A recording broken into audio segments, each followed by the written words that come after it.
If you have made changes to your web page and are not satisfied with what you've done, or you'd like to go back to an earlier state, you can check the file out by clicking the light bulb button and then clicking this button which says versions.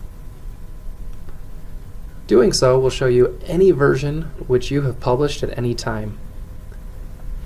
You can view previous versions by hovering over the date and time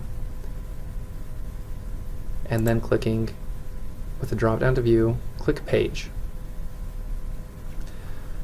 I'm going to go ahead and rewind to this version because I think it looks great. So we'll click revert, and this will revert to this version on the staging server.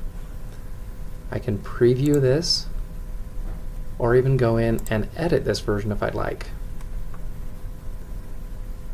All looks well, so I'll go ahead and click publish. The version description is a best practice to use. In this case, I'm going to say what I've done with this version.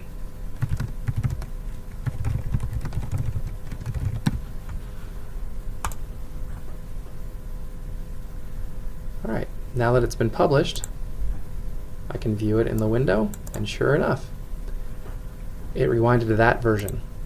It's also created another version with the description that I just wrote.